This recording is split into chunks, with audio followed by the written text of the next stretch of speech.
Welcome to the Rewilding Womb, a space where birth, body wisdom, and feminine power are remembered and reclaimed.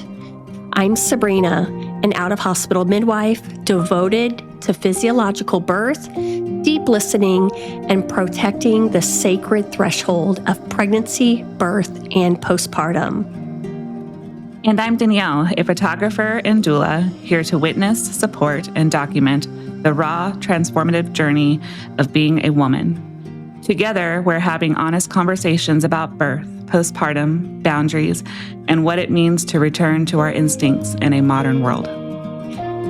This is the Rewilding Womb, where we trust birth, honor the mother, and come home to ourselves.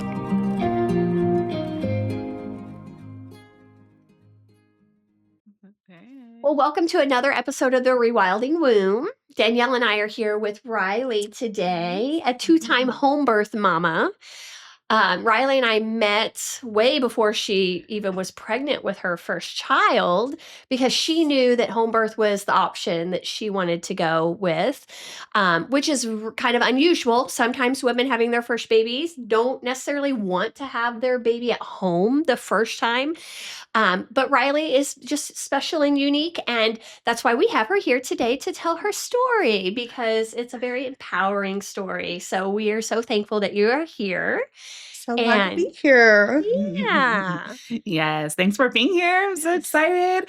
And just letting you guys know, I attended both her home births as her birth photographer and videographer. So I'm excited to show some clips and videos from her birth in this podcast. So be on the lookout for those as well. So Riley, I wanted to start off with what drove you to want to have a home birth?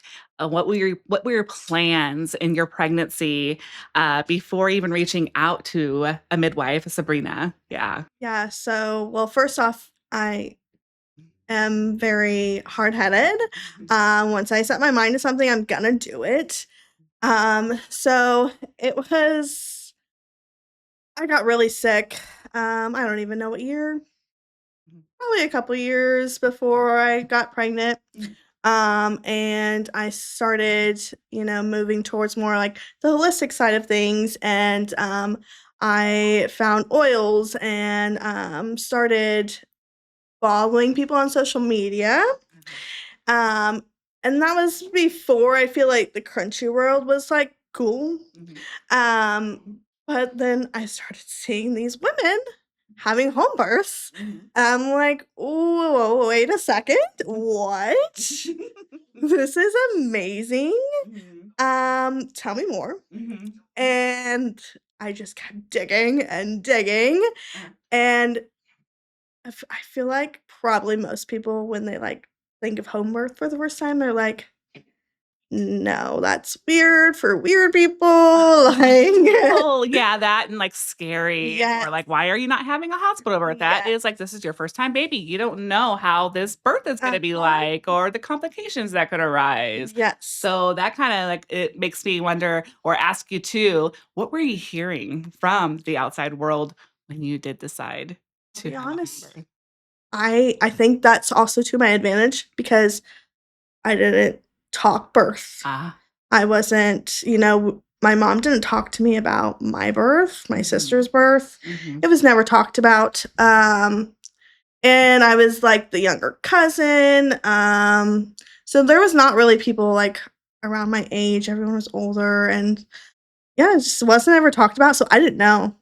I had no idea. And weren't you the only like sibling who had a child first? Like Yes, sisters didn't have kids at that time. Yeah. Okay. So I do have an older sister, but she hasn't had children yet. And then my younger sister is 10 years younger than me. So I do kind of remember her being birthed, but it was C-section, and it was, again, never talked about.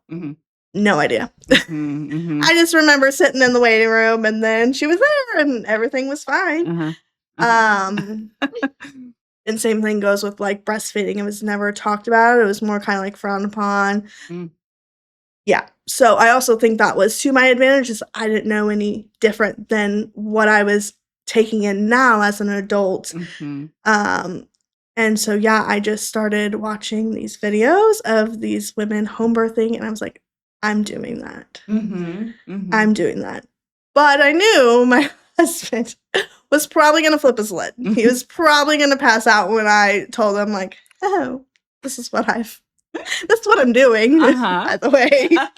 So you're saying it was mostly social media that exposed you to the idea initially. Yes. And then knowing you, I'm sure that then you did your own research. Yes. And you were looking things up to find out, is this actually a safe option? Yes. Because you're not someone who just does things on a whim. No. You know, so. And and that was part of, like, I wasn't just watching the videos, but then those moms, of course, are out there saying, but you have to put in the work. Like, you have to put in the mindset. I'm like, okay, well, what are they talking about? I can't remember the name, but the documentary on Netflix was I watched that. The Business of Being Born. Probably, yes. Yep. Watched that. Started looking up, the articles, what books they're reading, things like that. Then I decided to introduce it to Josh, my husband, and I made him watch the movie. And I truly can't remember. I think this was before we got pregnant that I had introduced. I don't think I threw it on him after we found out I was pregnant. Prepping. Yes. Because we were trying. I do know that. We wanted babies fairly quickly after we had gotten married, and we had gotten married in 2020, and then I ended up having my miscarriage in 21, I believe. But yeah, that kind of skipped some steps. But so he was pretty much on board, or how was he was not. Okay. He was pretty skeptical when I first sat down to meet with him. Okay. Yes. He was a husband who had good, hard questions, which they should. Yes. They should. Yeah. Yeah, he definitely was not on board. I think it kind of got down to the point of where I was like, I'm gonna do it though. Like, you're either on board or you're not. It's happening. At what point do you think he finally got fully on board? So after the birth or before? I think before. Because sometimes for husbands, it is after the birth. It's like watching the whole process unfold and realizing how attentive we are to the laboring woman and how we are on top of things and how we are ready to deal with things. And then the husband's like, wow, this is great. Yes. But you guys didn't have anything to compare it to either. Right. So, Right. And I do also think that, so Josh is half Filipino, half white. And so his grandma, she had all her babies at home. Again, I don't think that was talked about. It's just a normal thing over there. Yes. But I do think that was a conversation that had been brought up. And I think then he was like, oh, I think something switched there. So I thought that was interesting. It's like, see, like, your grandma birthed your mother. Come on. I mean, she had a lot of children. I can't remember exactly how many, but she had a lot of children at home in the Philippines. And of course, it's completely different culture, but that was definitely, I think, a little switch that came on too. And then, meeting Sabrina, and after our first meeting, I was like, I'm not interviewing any more midwives' jobs. That's where it's at. Yep. Yeah. And so I think he was okay with that too. So I feel like at that point he was as on board as he could have been. Great. So do you think that was the moment it all clicked? Was after the first meeting with Sabrina? I think so. And I'm sure he still had, his worries and of course, but I think as time went on and I just kept it as normal, and I also was naive because, again, I didn't know any different than what I've been exposing myself to. So, like, I wasn't scared. I didn't have fears. Mhm. Um, Can we like relate that to a little bit about your faith as well? Do you feel like you surrendered so well with what was happening and the people that were coming to you that, your faith in God and the direction that you were going with this, that you were leaning onto, yes. yes. Yes, I could say that for sure. Mhm. And I feel like since my miscarriage and then since my since having Floretta and being pregnant with Floretta, I have grown in my faith. And yeah, I feel like when it's kind of weird to say, but when I'm pregnant, I feel like almost more of a connection um to God and things like that. Mhm. Um I say that because when I was at your birth, I can just when you were doing the hypnobirthing, we can talk a little bit more on that in a little yes. bit, but, like, I felt that energy from you. Uh-huh. Like, you were surrendering so beautifully, and for seeing a first-time mom able to just get into that mindset and surrender like that, like, I couldn't even do that. Like, I was just like or people that I've seen that have multiple babies, they Yeah. get to a point where it's like, oh wow, this is a lot. And they're, second guessing things or they're like, I can't do this. They use those words, but it's like, you were just like completely surrendering the whole entire experience. I still can't believe that happened. Honestly, like I watched my video back last night, and I was just like, I really was just Yeah. hanging out. You were, And I you were was in just that zone of Yep. just, yes. in and out, and the pool was waving my arm. Yeah. I'm just visualizing her now. It's seriously a birth that I just constantly go back to when I hear surrender. When I hear the word Yes. surrender, I think of your birth. And so, yeah. But I look That's at a your lot. first birth and I realize that you did have some struggles. Yes. There were times where you were like, Sabrina, it's okay. This is normal. Yes. I remember specifically a time when we were in the bathroom together Mhm. at one point, and then also it just seemed like there was a period where we weren't making a lot of progress, and I don't do a lot of cervical checks. It's just more of like an intuition thing of like, this baby is just not descending. Yeah. And but then we did some sideline releases, and then we Yes. got some progress going. But yeah, there were these beautiful periods also that she's remembering where you just Yeah. it was most of the time when we would get you in the pool, the water worked so well Yeah. to help you just to let go and just to Right. let your body do what it's doing. But we did have there were periods of we had to work through some things, Yes, and we were verbally absolutely. working through those, we were physically working through those, and then you would get back to that place of like, just let it happen. Yes. And Yes. it was great. It was a really beautiful experience. Yes. Because like she said, it's not that common that happens. And but again, I looked back on your birth, and we actually haven't ever had this conversation before, so it's interesting. So we'll see how much of this gets edited out. But I feel like maybe she might have had a little bit of, am I really ready for this in the early part? Because your water had been open for quite some time Mhm. before we got into active labor with Yes. your first baby. And And my so second. sometimes yes, that's true. But I do feel like, but Is not, there I a don't feel like not third? as long though. The second time we weren't as long. No. We were a day and a half with Floretta. Yeah. But sometimes I look at that and I kind of think, well, and it was early. We were a little bit early with Floretta. So sometimes I feel like that's something that the body's trying to say, I'm ready, but Mhm. we're waiting for mama to get mentally ready. Yes. And like, okay, we're doing this Yes. now to let it happen.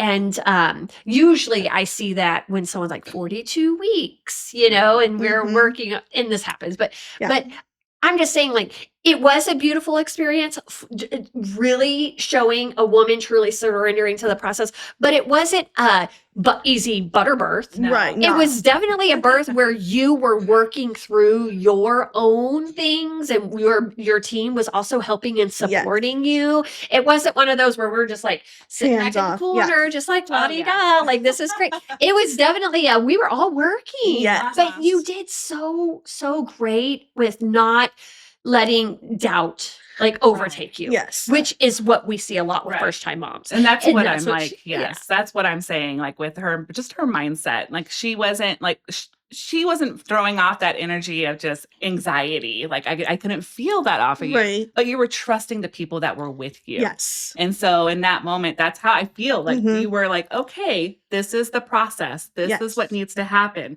So that was the energy I was feeling from Mhm. you. And so again, as a first time mom having a home birth, Yeah. I don't see that very often. Yes. And so that's that energy when I walked in and stepped into your birth space, I was just like, oh, wow. I was just blown away by how everything was unfolding. And yes, I have It helps when, yeah. and I think, a lot of it is I feel comfortable when you guys are there, but I also think I have a problem with performing, and I think I need to do my best, and Mhm. I think that's why, some of my labors, Mhm. both my labors, have They get a little stalled. shy. Yeah, Um, that's fine. But also, like, yeah, I want you there, and like, Mhm. I do, and I might have not shown it, but again, there was those times where I'm like, is this normal? And I'm sure my eyes and my face said it all. Sabrina, and I remember you saying, it's okay. This is normal. I'm like, okay. Are you sure though? Mhm. And specifically that side lying, when things weren't progressing as much as we had liked, we did that side lying. Well, I think you had done that cervical check, and then there was a little bit of a lip, and we're like, okay, let's try this. And it worked like a charm, and I was feeling, baby descending, and I was feeling like, okay, my body is ready to push on, like, it pushed on its own. And that's when I remembered saying, like, I feel like my legs should be apart, Sabrina. You're like, okay, well, let's try a little bit longer. And then, Mhm. yeah, that was, again, we were working through those. It wasn't like I was in a tizzy and freaking out type of deal, but those were the moments where, like, things are intense. Mhm. And, yeah, just having a team there keeps everything. Do you feel like having the head knowledge of what to have expected during the labor process, understanding what those emotional changes were going to be in advance, do you think any of that helped you as you were going through that to understand, okay, this is normal for me to feel like this because I read about this in a book? Or was that totally out of your mind at that point? I feel like, yes. I think I focused a lot on that. There was one video that I watched over and over, and she was a doula, and she had home births, and she videoed herself going through labor, but then she would, like, chunk out her different stages. And Like after the fact, Yeah. she talked about it like during the Yes. video. And, like, I really was like, I need to know these stages. I think this is gonna help me, and I think it really did. I think it got confusing, when things stalled, but as, we were in active labor, I was like, "Oh, this is where I'm at, I bet." So I do think that did help quite a bit, knowing what to expect, and it could look like this. Doesn't mean it's going to, but it could look like this. And, yeah, I do think that helped. And, of course, you doing what you do best and leading me through that journey, of what labor could look like, what labor could not look like. Yeah, also helps a lot. Did you have any other fears as you were like navigating through, having a home birth, interviewing midwives? were there anything that you were thinking about or anything that was said? I know we talked a little bit about your family history, but anything you've heard or surrounding, even like, you said social media was a lot of area where you watched videos and followed people, but like even the negative side of social media, like the media as shining, all the negative Yeah. things about birth and how people like the the mortality rate, Mhm. that surrounds birth, but that's usually all hospitals Yes. that is driving those numbers Yeah. upwards. Mhm. So it's like, why are we even like talking? If you want to talk about that, then let's go ahead and let's Yeah. talk about that, because let's get the data and statistics there that's showing the difference between home birth and a hospital birth, and where Right. is the mortality rates happening. Yep. So, but yeah, like anything that you saw that was I just know it popping sounds at so you. silly, but no. I mean, obviously, I would come up across those things. yeah. It's social media, but Yeah. that's BS. Swipe. Girl. Nah, She did a really good job of She protecting her did. bubble. She did, She because did. that does hurt. Like that does mentally get to a lot. Yeah. A lot of people aren't Yeah. that strong, and they Right. are definitely feeling more influenced by the negative things that they're Yes. seeing or hearing. Yes. I, I am curious.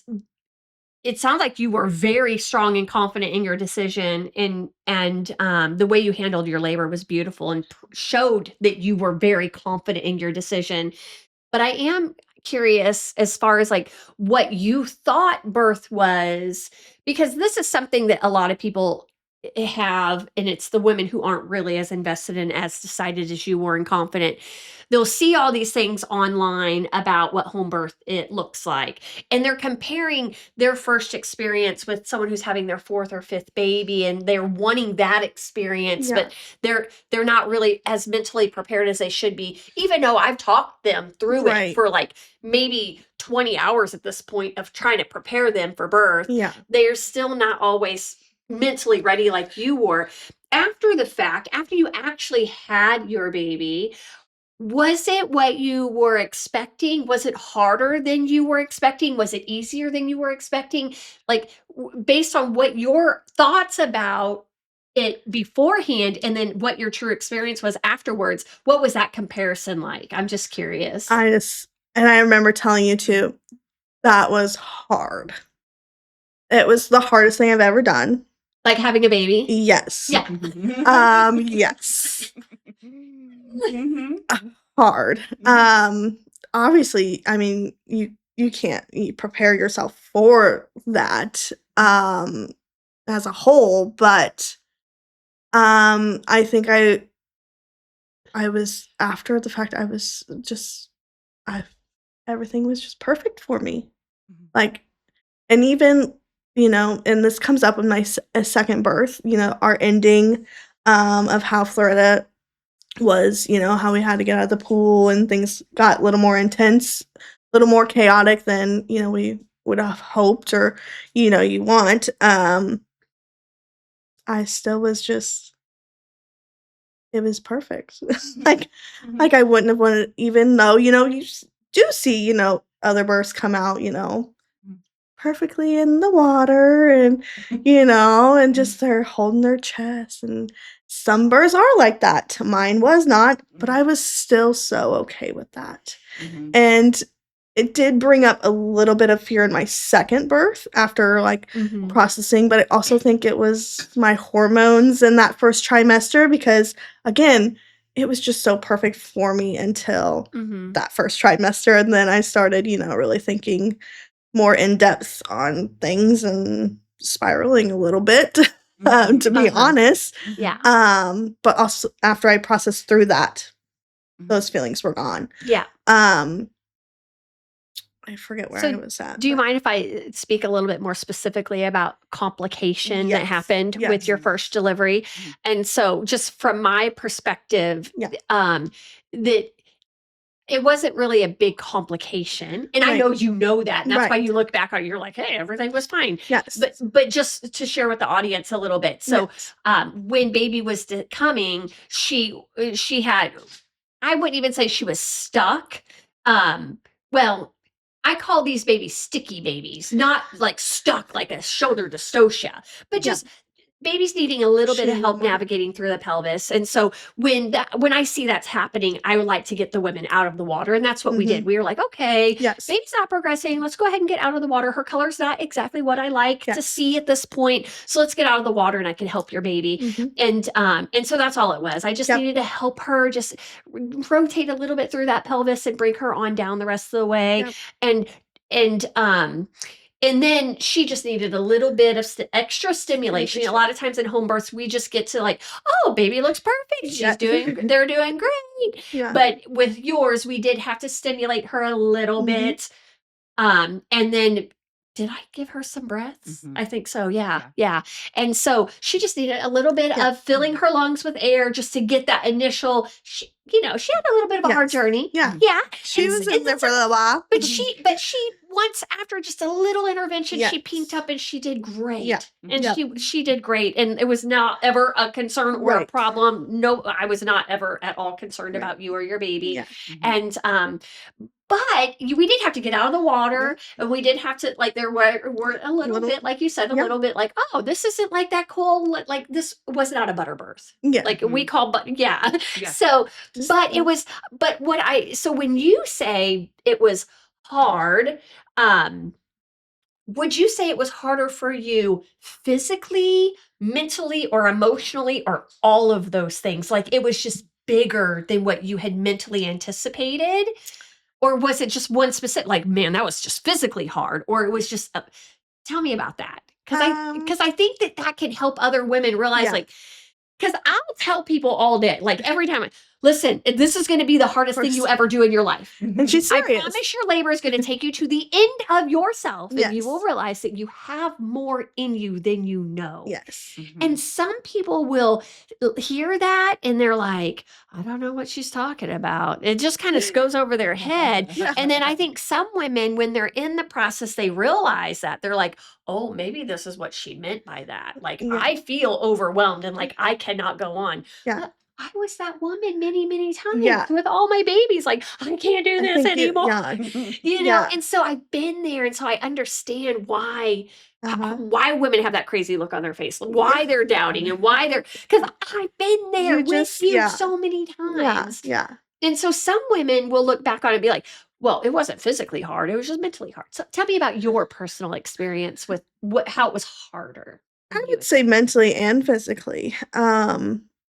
Again, I did a lot of work mentally to be prepared. You know, you can't go in. I know this is what we preach, but like, you just can't go into labor without working on your mindset.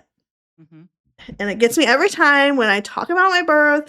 I just couldn't do that because I'm a wuss, or like, I don't take pain well. I'm like, but it's so much more mental than it is physical. And but dang, was I exhausted? And especially, you know, and I wasn't in active labor as long as, you know, from when my water broke to when I actually gave birth. I wasn't in active labor really that long. But still, it's exhausting. And I think also why I was probably so zen is because I'm also exhausted. You know, I was falling asleep. Well, probably because you were exhausted and you were in a good headspace. But both. Now, emotionally, I think some people are just more emotional than others, and so emotionally, I don't think it really bothered me much. You know, but yeah. Like, so, when you do say you sat there and told me it's the hardest thing you will do, of course I'm just like, yeah, Sabrina, I know, like, it's what they say. I don't know what that means, but we're gonna find out. But it's so for me, I'm also very strong-willed. And Mhm. so for me, I'm like, it's just a decision. If I just decide right now I'm going to do Yeah. it, nothing is going to stop me. Yes. And it kind of sounds like you have that same mindset, at least when it Yes. came to birth, that you're like, well, I had already decided this was what I was going to do. So Uh-huh. it's just the way it is. We'll Same find thing, out. yeah. Exactly. When you just said that, it's like, well, I don't know, but we're going to, I guess we'll find out. That's that mindset. Yeah. Yeah. Same thing with like, okay, what if we have to have a hospital transfer? Like Josh had lots of questions about that, and kind of always kept that in the back of my mind. It's just like, we're not though. It's not happening. So And, sorry. and you know, and this is what I tell people is that at some this is why it's important to have a trusting relationship with your birth team Yes. and the people that you have chosen to be in your space to take care of you and your child, Mhm. because that's not what if there has to be a hospital transfer. For my clients, I can only speak to the women I'm working with. You are going to be fully informed. Mhm. You are going to be part of that decision making. Yep. And I'm going to be right by your side that entire time. Right. And birth does not always work out perfectly. Sometimes we have to roll with the punches. Right. But what I can tell you is that I'm going to be fully informing you and with you that entire time, and we will get through it together. And whatever that looks like, because there are things that are out of our control. Yes. And we can't always guarantee a perfect scenario. Right. But there are some things that I can guarantee to my families. I can't speak for anybody else, but that's that. And I have had women who have had pretty serious issues happening, and maybe we did transfer, or maybe we didn't. But I would say 99.9% of all of the women that I know who've had complications are like, I didn't really feel like it was that big of a complication because you were right there, calmly walking us through it and right there by our side the whole time. And so that's just a testament to it's important for the family to trust the people that are around them, because it's not really. I feel like sometimes when people are having out of hospital birth experiences, and if you're having a free birth or unassisted birth, this is 100% your responsibility. But when you are hiring a team, like a skilled, experienced midwife, that anybody who you're paying for their services to manage your birth, you have to be able to trust that they're going to be able to help you through those complications. And that's not for you to have to worry about or figure out all the fine details about. Which takes me back to, when we had to get out of the tub. Was I at all like scared? Maybe a little, just because it was different. But you used your calm voice. Everyone was calm. The room was calm. I mean, I knew I needed to do what you said, but I wasn't scared. I wasn't feeling super anxious of oh my gosh, something's wrong. What's happening? No, I'm out of the tub. I'm doing exactly what Sabrina's telling me. And here's my baby. Yeah. And I think that again is why I was perfectly fine with how my birth went. Even if it wasn't that butter birth that you do see all over, social media and things like that. You were safe medically. Your baby was safe medically, and you were resting in your own bed. Oh my gosh. I mean, So good. Complain about that. So good. So good. Eating my snacks. Yeah, you're eating your snacks. And that's what I talked about too, with home birth, how does it feel to labor in your own space? Because I get a lot of people that talk about that are like, oh my goodness, this has been just a night and day experience from a hospital birth to a home birth. But this is all you know of. Yeah. But But just it's still so good. Yeah. I can't imagine doing it anywhere else. I really can't. What are some things that really just sticks out to you that why you just loved laboring and birthing inside your home? I have to make space mine. I'm really upset. I forgot it. But I have my Monstera. I don't know if you guys remember from my second birth. It died. Oh no. Before I got to have Feline, and I was really upset about it because that was my vision, is I'm going to have my Monstera right by my pool. And after Feline was born, I got 2 little sprouts out of it. Aw. And I've been keeping these 2 sprouts alive Oh. so I can give them to you guys. Because I was like, it missed my birth, and Danielle missed my birth, and now it's alive.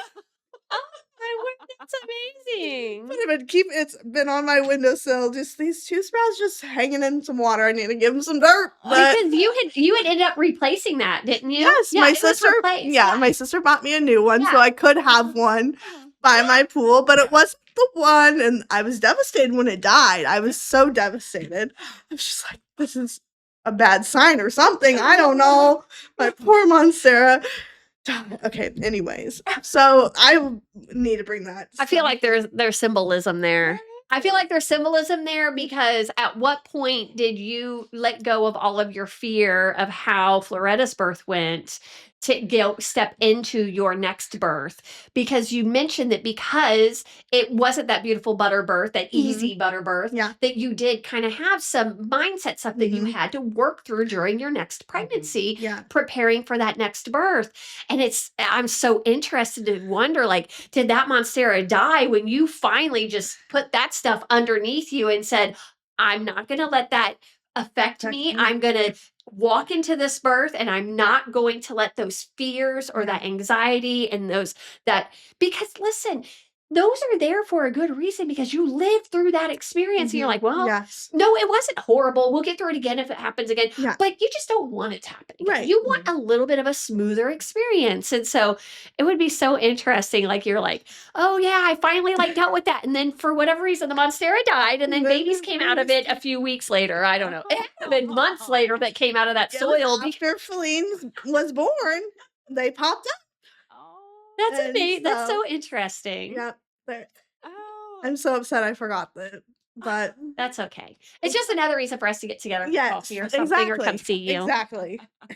Oh my goodness. I have no idea where that question was going or what, but No, like you just touched on everything. But yeah, your environment, like your people in your space. oh yes, And having that constant person, like Sabrina, like we're talking about home birth and hospital birth differences. Like you get providers in the hospital, you don't know who you're going to get after they Yes. go off shift. They're gone. And they're see ya, bye. This is so and so. I'm introducing this person, and you guys might not even vibe at all the same way that you did with your last nurse or your last provider, or you don't even know the way they work and operate. right. Like what labor and delivery is so it confuses me at hospitals because it's like they do want some people do like to stay on the same page, and that's why they have a midwife team at one of the local hospitals, and they kind of have similar approaches to things. Yeah. But when you're talking about OBs, you're done. You're done for, because like it's like you got one OB thinking this way and the other way, and you got nurses that have different mindsets on pain management, and like they just the way they speak to you is completely different. Yeah. But having your provider there, like your people there, that's with you throughout the whole process.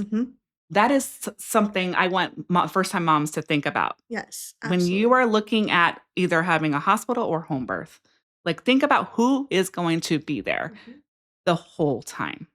And sometimes they'll be like, oh, my mom will be there. Well, if your mom's going to be there, will she advocate for you? If she starts seeing you in pain, will she be able to continue to advocate for you? Because a lot of times they don't. Yep. They just want they want you to feel good. And so do husbands. Right. They don't know what to do with their wife, their partner.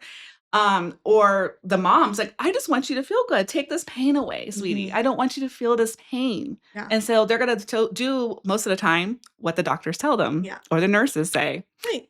And so, yes. So having your people in the birth space, and like, what are a couple other things you can think of? You can tell some moms, like just being teaching your husband, teaching your husband. Uh-huh. And not all, husbands can do this, but Josh was almost for my first, Josh was almost at every single appointment with me. Oh, yeah. And I think that helped a lot. He sat there quietly, like I was like, can you be a little more spunky? Sabrina's gonna think you hate her. Like, come on, give me a little something to go on. No. He just sits in the corner listening, but he listens. But he was present. Yes. He was present and he was engaged. Yes. He didn't have to speak to me to make me realize he was engaged. I'm reading people's energy and their body language way more than their words. Okay. And so that's one thing about, he was, and I almost mentioned that earlier, is that he was always, he might have not been at one prenatal visit that first pregnancy. Yeah. I think he skipped one, or he had missed one for work, but the second pregnancy, there was a few more he didn't come to, but we already had formed this relationship and knew each other, and so he's like, oh, I don't, yes. So yeah, teaching your husband the things, being upfront of what you think you might need. I had wrote out a little notes page for him. I was like, this is probably what I need. Make sure you know I'm drinking my water. Do these things. Remember my playlists, and try not to put too much pressure on the poor guy, but it's like, this is, what you should expect, and teach him. You're so smart and so wise. Having your first baby and already knowing, like, he's not gonna just know the things. You know how many babies it took me to realize that? Like, why don't you just know the things? Just do the things. Yeah. Good job. Teach him. That's so good. It helps when, you have a good husband who is willing to listen. Yeah. Yes. Willing to, yes, because sometimes there's some that are very stubborn and stuck in their ways. And they're like, you don't need to tell me that I what, you don't think I'm going to be able to do this? Or I'm like, you just haven't experienced a situation where I am in the showing the pain and or frustration or just in such intensity, like birth, like the emotions that come out of birth are just so unpredictable, and they can be so strong. And some men just don't know how to approach that or to deal with it. Right. And so talking to them, communication, talking with the midwives and, your birth team. And I'd say I like to talk with the dads too, because I want them to be involved too, like being hands-on. Let's do some counter pressure stuff. Let's be do these different positions. So when you get into that space again, you remember things like this. And so it's like, they're good. Like men, I feel like are good with hands-on learning. And so, and he's an observer too. Like when I see in the birth space, I noticed how he was observing your space and seeing what needed to be done or how he can help you. And so I loved that about him so much. Yes. And so, so that's something I like to look at with when I see the partners, and some of them want to be involved and they'll ask questions, and some will be more quiet and listen, but they're taking it all in. And then some need more guidance. And so, it's understanding that. You do. You definitely did the work. Like I said, she is wise. So wise.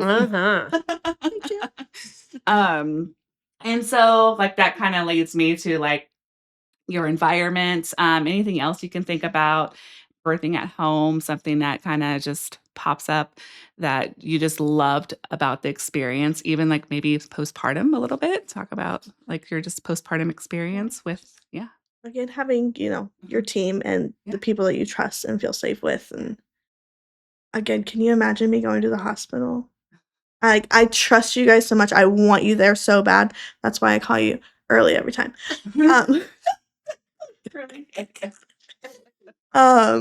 And I feel safe with you guys, but I still shy away. Obviously there's more to dig through there, but and it's a beautiful thing when we do multiple pregnancies and births together, and you're like, well, last time I probably should have said.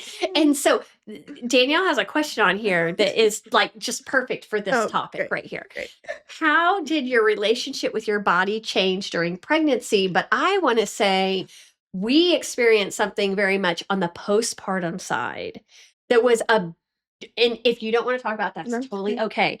But on the postpartum side of realizing like, I got through this birth. I birthed this baby. Look at this beautiful thing that I did. Mhm. But then stepping into the next phase of mothering, which is nursing that baby. Yeah. And so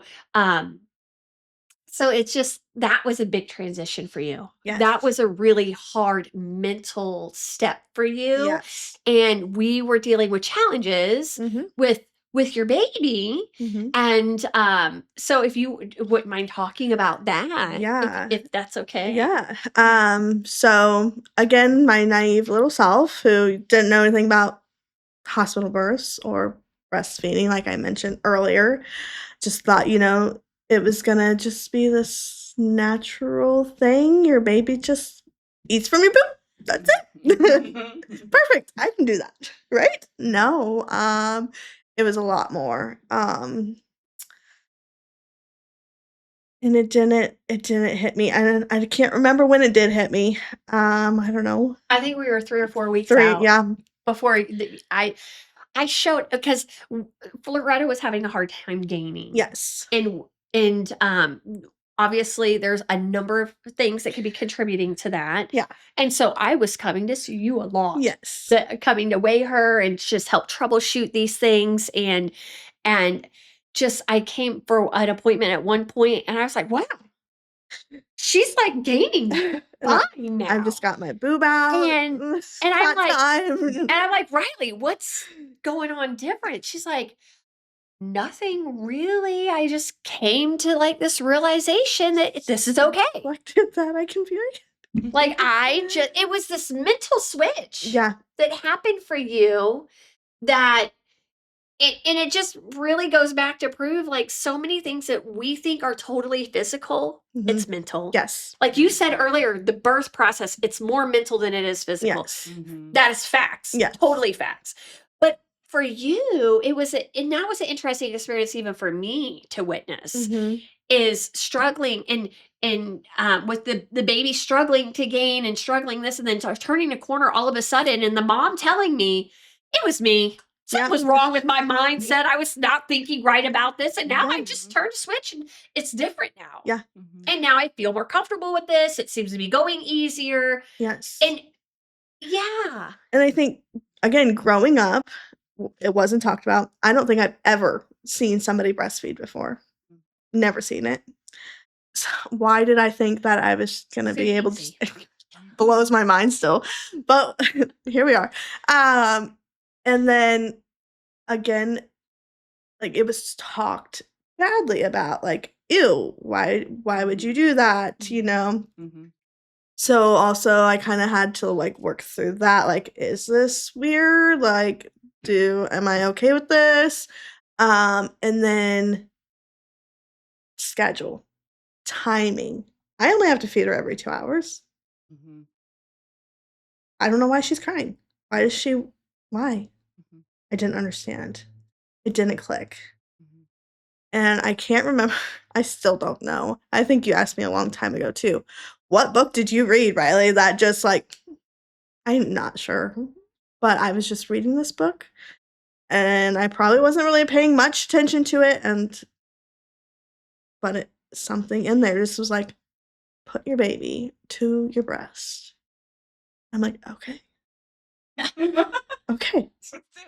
Yeah. Sabrina's only told me that like 1,000 times. Oh, that's what Sabrina was saying. I got it now. It's so silly. Yeah, it's so silly, but it just clicked. That's literally the only thing I can explain. Like, it just clicked. It was some just mental switch. Yeah. Yeah. And so. And we didn't deal with it the next time. No. Yeah. I thought I was like, treat me like a first-time mom, please. I do not want the same experience for my baby. Yeah. And you didn't have to. You did great. Let's go. Let's talk about your second birth. Let's Okay. go a little bit over that. Yeah. It's almost like it's wildly the same, but so wildly different. Yeah. I agree. I love that. Where do I start? But also, I feel like very redeeming. Yeah. Because you did get that nice, beautiful butter birth. There were definitely no issues with baby's color or descent or initiation of breathing. She took care of all that stuff just fine. She was loud and she's still loud. I love it. Yeah, so same thing happened. Just random water breaking. Mhm. But nothing. No contractions, no nothing. Until the next day. Mhm. So I think that happened around that night. 8 p.m. I think is when my water broke, and then I didn't really start feeling anything until like later that night. But again, it was so mild, you know. And that's when we showed up. Is that when we did? Because we were thinking We got there like around 2 a.m. yeah, maybe. No, maybe it was No. around midnight. Was it around midnight? You guys came the next night around. It was probably like 11 or 12. Okay. Yeah. So again, we still had a full day. Yeah. But baby was low. Chelsea came and checked on me that day. You were out of town. But again, I was just having, some contractions. And nothing was crazy. Just went about my day, But baby was really, really low. And I just remember and maybe you guys can touch on like why the heck. But my contractions were so crampy. And that was odd to me because my contractions the first time didn't feel that way. And I don't know if it was because she was low or she was just positioned differently. I think that I've seen a common thing lately with babies of mine that were super low, like Low. station-wise 0, like super low, +1 even.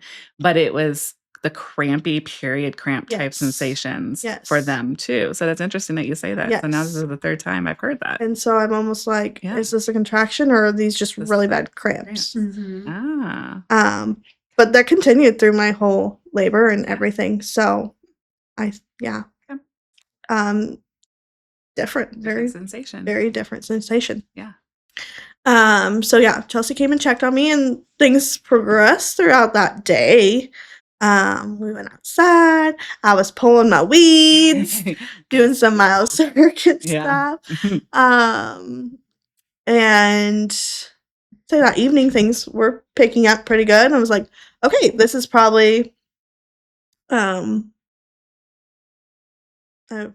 thinking like circling back to like I had a hard time this last time of I wanted to vision what my birth looked like.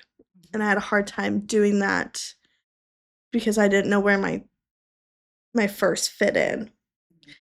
And I remember being anxious about that because she wasn't sleeping through the night. She wanted mom.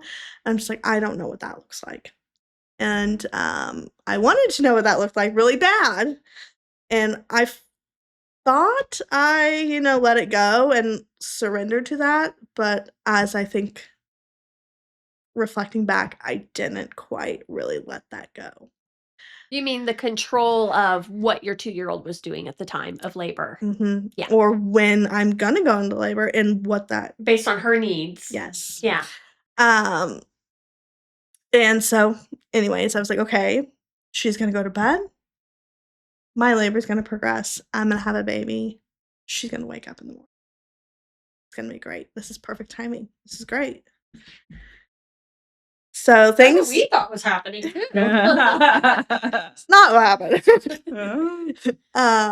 We all ended up sleeping a lot that night. Yes. At least she slept again.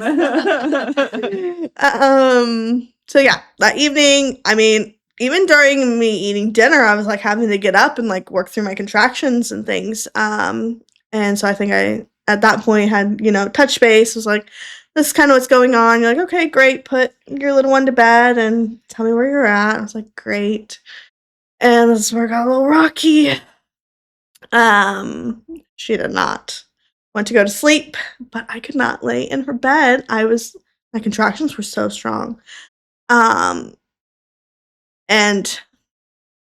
I love my husband. But time and time again, I told him, I said, you better learn to put her to sleep because if I can't, you're going to have to do it. It never happened. Here we are. Here we are. Yeah, she will not sleep for him, and I'm like trying to lay next to her bed. That's not working. She wants me in the bed with mom. And Danielle, you helped me a lot through this. I was almost frustrated, but you just kept saying they just know something's happening. They just know, I'm like, okay, she just knows. She's just a little baby. You can't be frustrated. But I ended up, now I say this birth was a lot more emotional than my first. I ended up just standing there, rocking her, singing her song while I'm going through these intense contractions. I can't move. I'm staring outside because I can't look at my husband as he lays in the bed just watching. I am mad. I am sad because this is probably the last time I'm putting my baby to sleep as a baby. I am in pain because I can't do anything about these contractions that are so intense. Sure the heck can't get in the headspace. All the feelings. So finally, bless her little heart, she fell asleep. I put her down. I'm sure my husband heard it all. And I said, I'm getting in the shower. I think that's when I texted him, like, I gotta get in the headspace. I'm getting in the shower. And I did. I did that. I had my playlist on. I'm a candle girl. I had all my candles lit. Made Josh take out the light bulbs in the bathroom so there wasn't bright lights. And at that point, I mean, I'm having to like buckle down and like I'm at this point vocalizing through my contractions, which I'm like, this is great. And having Josh help me through, and Josh's like, you probably should text Sabrina and tell her what's going on. I'm like, I'm just scared. I don't want to show up and these go away because like this is it's happening. This is happening. And then I think a one contraction, he's like, you need to text her. I'm like, okay, I'll tell her. So I told you. And you're like, okay, well, it sounds like these are intense, I'll be on my way. And you're farther this time than the first time too. So that's always, kind of in the back of my head. And Danielle too. Yeah, those continue to be intense until Sabrina shows up. Josh went ahead and got the pool ready. I was ready to get in it. And then they just dwindled away. Spacing out. Yeah. And it's almost like I wasn't really like almost recognizing it though. You were, for sure. You're like, yeah, Riley, what are you doing? This is where's these contractions you were vocalizing through, huh? Like, yeah, they're gone. But we already knew that about you. Yes. We already knew that you have shy labors and that us showing up scares them away. Right. We knew that from the first time because we had done that a couple of times. And we actually went downstairs and we slept on the couch for, I don't know how it was. And I actually had a dream. Do you remember me talking to you about this dream? This is the first time you slept.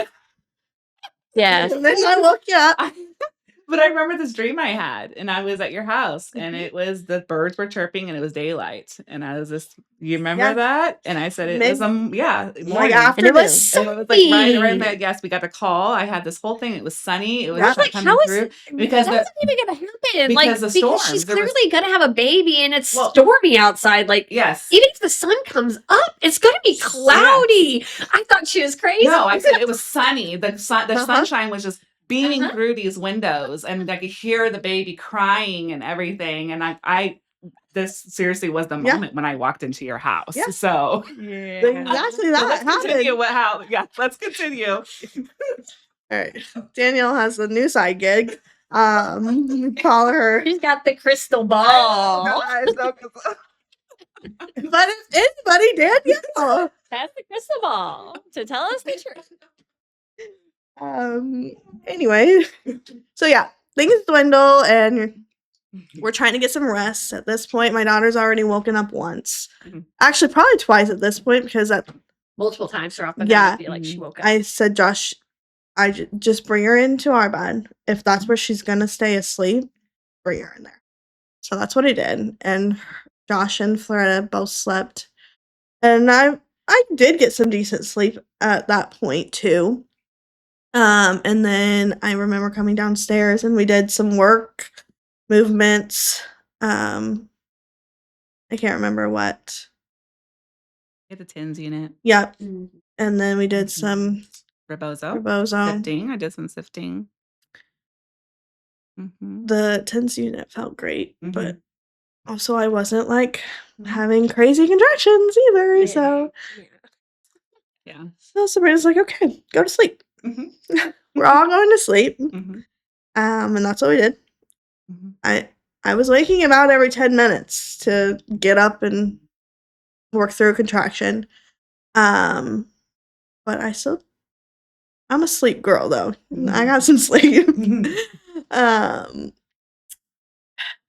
Then it was morning. Uh-huh. I think you guys were awake before me. The cute picture you have, Yeah. Floretta and I both sleeping. Yes. Just gets my heart every time. So sweet. Yeah. And then generally, once daylight comes, I'm like, 2-year-old is definitely awake for the day. Yeah. Mhm. And what I generally see is that the labor just totally dwindle away Mhm. and that we can't get it to come back until the next nighttime. Yeah. Mhm. So I think that's where we were. I was assuming it was going Yep. to be. Because And yeah. And it was still cloudy and rainy Uh-huh. when we were leaving. Yep. So we decided to leave because contractions were very far Yeah. apart at Yeah. this point Yeah. and pretty mild. Yes. So And I we're like, do- okay, as soon as they get regular again, you call us back. And I left my office and she went to go do a couple of things. And Yeah. Yeah. My contractions never were regular really from the start though. no, they And were. they never did get regular. Yeah. Which is still wild to me. And now I'm just like, how am I gonna trust those next time? We'll just have to camp out somewhere and figure it out. About somewhere close. Somewhere very Where close. she doesn't know how close we are. Exactly. Just have a Can't do camper in my backyard. Yeah. So what happened after we left? I took a shower. Yeah. I'd say they picked decently back up. Pretty quick after we left. Yeah. Interesting, huh? I think I was 2 visits in. I was here at the office for, I think I had just finished my second visit. I was calling to check on. Yeah. As I was getting ready to call you, I got a text. So then I started running out the door. So yeah, Or he called me or something. Josh went ahead and filled up the pool again because they were like decent. They still weren't near where they were the night before, where I was vocalizing or anything, but they were pretty intense.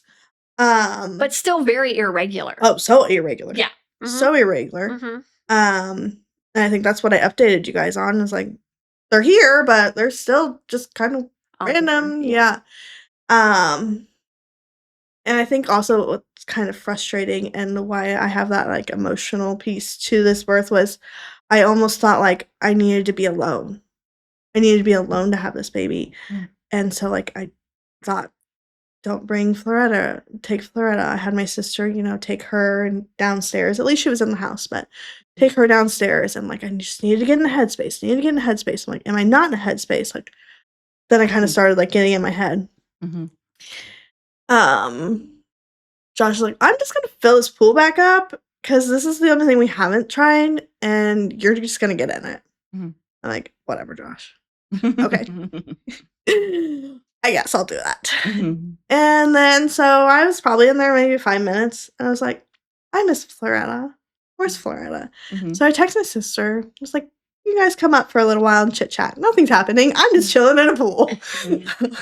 Yeah. And at that point it was sunny. It was sunny and bright. It's starting to peek through. And my sister was in the chair. Josh and Floretta were on. Well, Floretta was loving on me.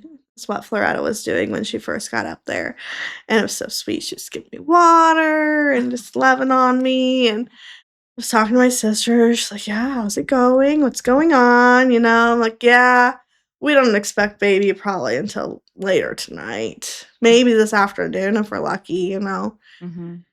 She's like, okay, yeah. I had one contraction in the pool while they were there. Mhm. And I did have to, that was an intense one. I remember using combs through that one. And then my sister's like, okay, well, I'm going to go get lunch ready. I'm like, okay, go ahead. And Floretta stayed, and she was just chilling on the bed with Josh. And so that contraction I had when my sister was in there was 6 minutes apart before 6 minutes. And then the next one was 12 minutes apart. And the 12-minute one is when I was like, call Sabrina. Get Ashley, my sister. Have Ashley take Floretta. This baby's coming. Josh calls you. I remember him. So calm as a cucumber. Ryan's feeling like pushing. It's like, no, Josh.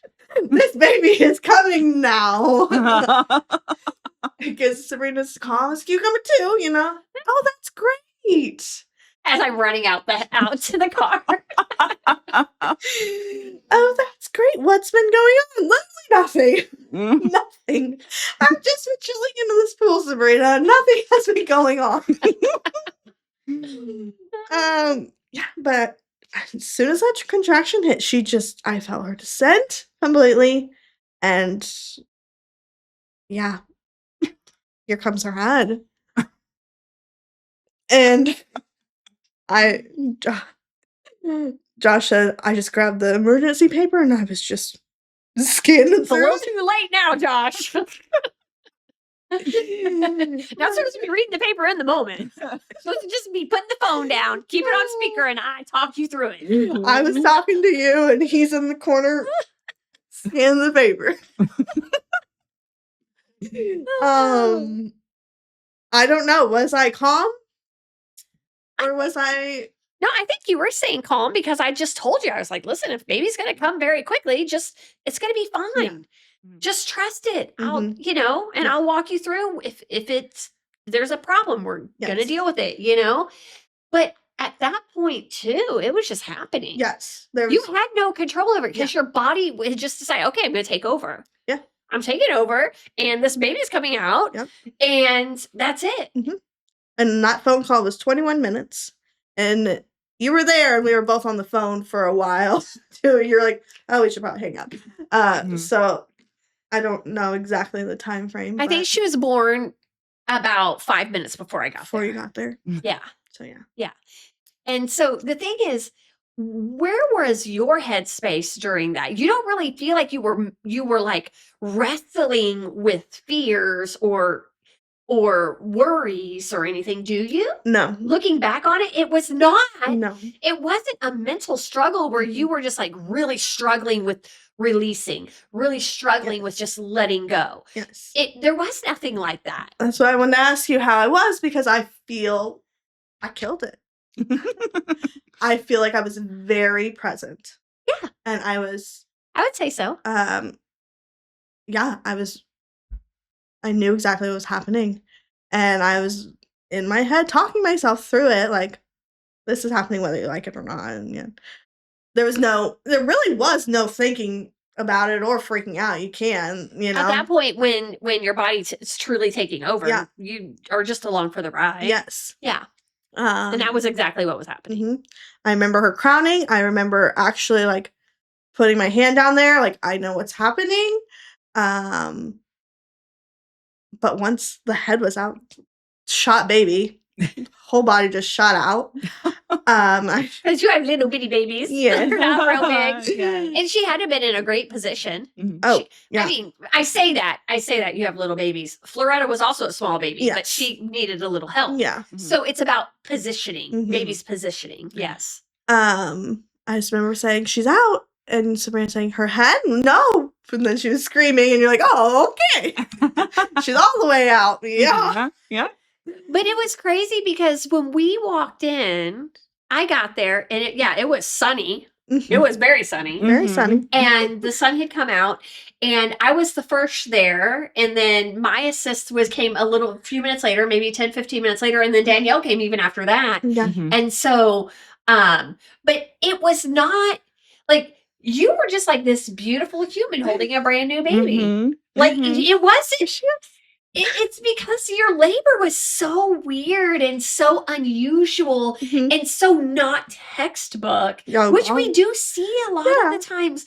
And I just think about what if someone was like, you're not progressing, or you're not this, or you're not doing, let's do something to push this along. And I wouldn't have some had people out of fear because they don't want to have a wild experience like you had with the baby coming without any support there, actually, that would scare them and make them want to do something like that at some point. But it's just as a testament to birth goes so well when left alone for the most part. Yeah. You know, it's just beautiful process that we don't understand exactly why it unfolds in the way it does or what all the mechanisms are that are affecting it. But your body just decided, I'm going to have a baby now. And it did. And you had like, because you had a little bit more rest, you weren't as exhausted as the first time.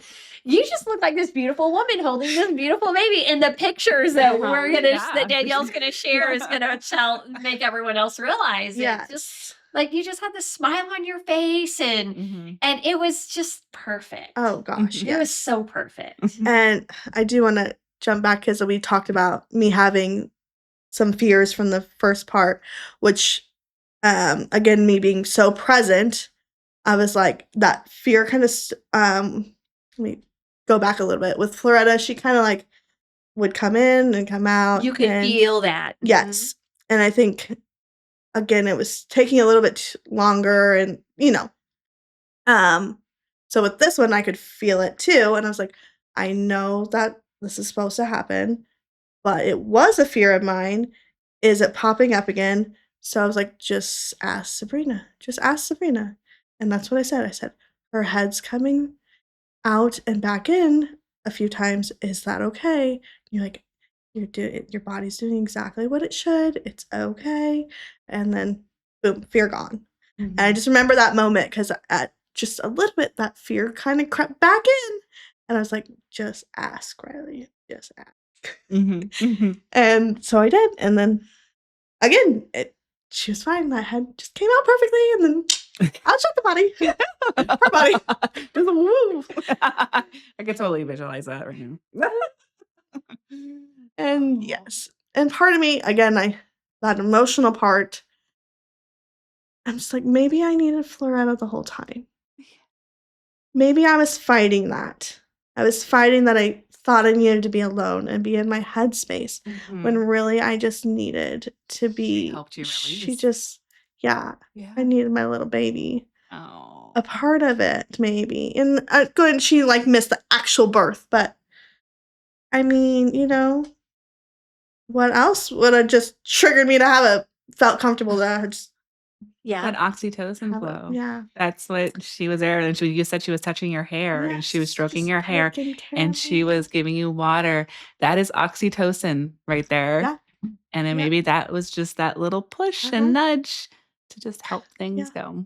And I feel bad now because I felt so frustrated about, the sleeping thing.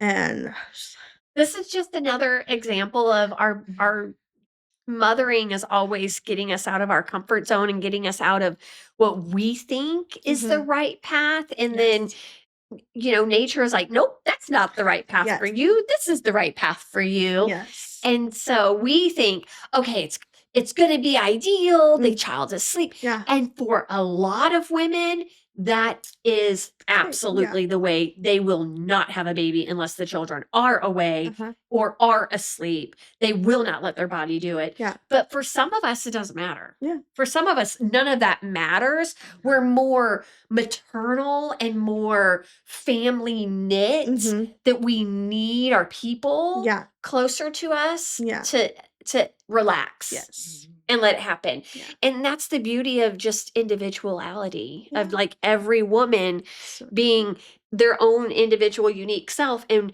we're here to support whatever it is that they need. Yeah. So probably what we'll do is next time you have a baby, be like, oh, we're gonna have a daytime baby and the girls are gonna be all around Yeah. and that's just the way it's gonna be. The sun's gonna be shining.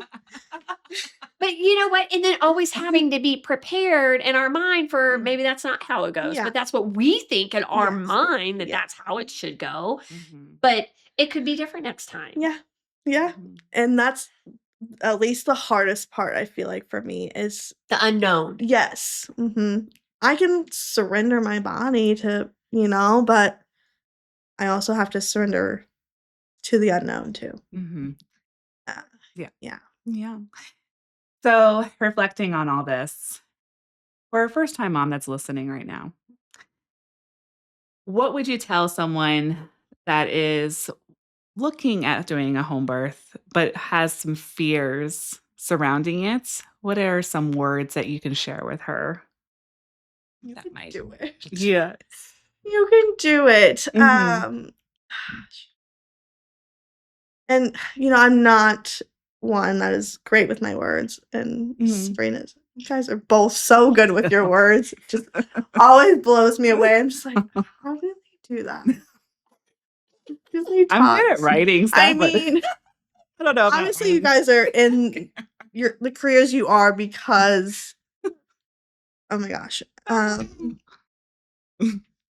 For me though, I think it was the videos, the empowerment, creating that space Mhm. of, okay, I am interested in this. And not everybody has to be like me and like once you put your mind to it, Yeah. And a lot of people have hospital births and they Mhm. have that trauma, Mhm. and that's why they're now looking into like a different option, right?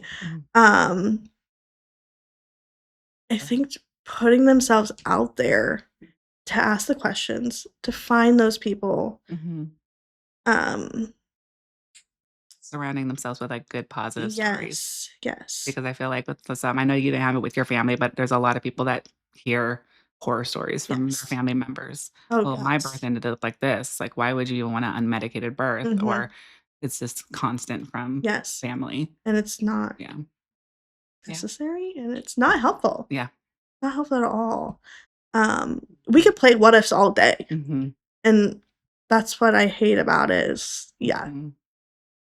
I mean, again, what ifs, what ifs, what ifs. And then having your home birth, doing this type like with both girls, what do you feel like that gave you the most? Yeah. I am so proud of myself. Mm. And the fact that I'm doing it with two girls, twice. Yeah. We were just Floretta loves watching my videos and looking back at the pictures, and Mhm. she's just so about it, and Mhm. it's so beautiful, and I'm just like, I am so proud of myself for leading this, Mhm.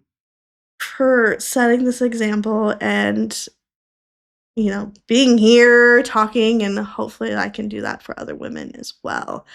And And telling your girls their story of the way they yes. came into the world. And as a mom who has daughters who are now having their own babies, and maybe one of these pretty soon we'll have them, a Mhm. couple of them share, but um, realizing as the woman who chose that for yourself, Yeah. you are changing their lives because they're going to grow up and they're going to be like, I'm going to have my babies at home Yeah. because my mom did it. Yeah. Mhm. And they remember the stories, they remember Yes. the videos, and it's a positive experience for them. The way you talk about, the way you look back on your birth Yes. is a positive experience, and they're going to want that. Right. And Mhm. so Yes. it's like my daughters, they hear people talk about hospital birth. They're like, that is the most terrifying thing ever. Why would anybody ever do that? Because this is all they know. Right. And that's how your girls are going to be. Yeah. They're going to grow up. They're going to be like, well, mom had us at home. Yeah. Mhm. And they're going to step into their power and their confidence in their body, like you did times 10. Right. Mhm. Because watching my girls give birth, it just blows my mind. I can't imagine. It is just like, wow, okay, that's So Yeah, powerful. it's a testament to what I've lived, and then that's what you're gonna get to live Yes. with your own Yes. daughters, and Oh, it's gosh. beautiful. And I promise you, 20 years we'll be here way realize when they start. You know what I mean? Like, Yes. I feel like it was just yesterday I was in your shoes, and now here I am, like Oh. where I am, and so it just goes by so Yeah. fast. Oh, it already But is. yes, your story for your own children, and then also for the other women who know your story, who can hear your story Yes. that you share with, Yeah. it's very empowering. Mhm. And I think that because we've lived this and it's just our life, we forget how empowering Mhm. our experiences are, and how your empowering experience deserves to be told, just like all Yeah. those traumatic experiences that Yes. people think that they want to tell the world. Right. Or post all over social media. Because more women need to know what is possible. Right. Mhm. We all know that trauma is possible. We all know that bad things happen all the time. Right. But let's start sharing some good in the world and Mhm. tell other people about the good things that That can could come happen. with childbirth. Yeah. Mhm. Yeah. We were literally born to do this. Like, Yes. Mhm. it's so unfortunate where. Yeah. And the new person that you become because of it. And that's my other Yeah. thing I was going to say is just the confidence. Okay. That's what I The was just gonna confidence. ask Now, you. I don't walk around like, blondie and I had a Yeah. home birth. But given the right space with the right people, you feel Mhm. so confident and empowered too. And Mhm. yeah, having somebody like actually come and ask me like, oh, tell me more about your birth, or I'm thinking about a home birth, can you tell me more? Like, absolutely, yes. Mhm. Find that person, and I promise it's probably fairly easy. Mhm. They will share all the things. Mhm. But yeah, and I just met another lady Mhm. from one of Dr. Kenzie's events, and we've grown a little bit closer and are trying to do things, and that's her goal. And I'm just like, it just feels so good to have somebody, like want to know your story. And yeah, so Yeah. that's been great. Aw. So you feel like that changed you as a woman, your Yeah. confidence, like going Yes. forward, not just with yourself, but like raising your children, Yeah. like just being the woman you are, Mhm. like leading in Yes. such a way, Yeah. for your girls, for humanity. Yeah. Because I feel like your birth video too, like when it went viral, and I had so many people sharing it, and the women that were like sharing your video and saying, "I want to do this. I can do this." I was like, "Oh my goodness!" Like Amazing. just people you don't even know, like all Yeah. around the world that have watched didn't your know video, that. that just watched, that watched your video, And that was they are Floretta's video, wasn't it? Yes, it was And- Floretta's. And Yes. what we should emphasize is that this is a first-time mom. Yes. Yeah. Making other Yes. moms want to do it for themselves, Yes. That's great. not someone having their fourth or fifth baby Yeah, and they right. make it look easy. Yeah. Yeah. No, this was Floretta's That's birth amazing. video that Yeah. went. I did not know that. Yeah, it was just so beautiful to watch from people all over that just that. So Great. you know how you said you were watching birth videos Yeah. of other women, then people were taking your birth video, your experience, That's and that crazy. is something they kept in their headspace as they Yeah. were laboring. Yeah. It's That's just like so so beautiful. wild. The connection Oh that yeah. just happens. Even that, like I was telling that one lady that was posting about hers, and I just watched it over and over again about her steps that it could look like this, Uh-huh. and then I just started following her journey and just like, oh, are we friends?